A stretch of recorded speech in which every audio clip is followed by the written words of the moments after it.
ಬ್ಯಾರೇಜ್ನಲ್ಲಿದ್ದೇವೆ.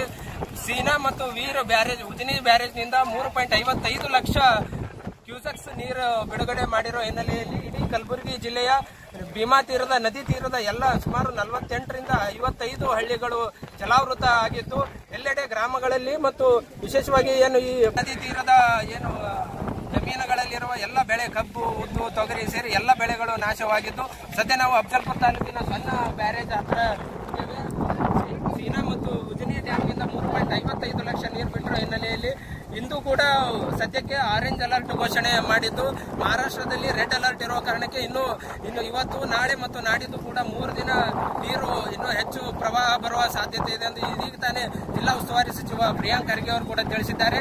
ಈ ಪ್ರವಾಹ ಭೀತಿ ಇನ್ನು ಮುಂದುವರಿಯುವ ಸಾಧ್ಯತೆ ಇದ್ದು, ಜಿಲ್ಲಾಡಳಿತ ಕೂಡ ಎಲ್ಲ ಸಿದ್ಧತೆಗಳನ್ನ ಜಿಲ್ಲಾದ್ಯಂತ ಕೈಗೊಂಡಿದೆ. ಜಿಲ್ಲಾ ಉಸ್ತುವಾರಿ ಸಚಿವರು, ಜಿಲ್ಲಾಧಿಕಾರಿಗಳು ಸೇರಿ ಎಲ್ಲ ಇಡೀ ಜಿಲ್ಲಾಡಳಿತ ಸಕ್ರಿಯವಾಗಿ ಈ ಕಾರ್ಯದಲ್ಲಿ ತೊಡಗಿಕೊಂಡಿದೆ.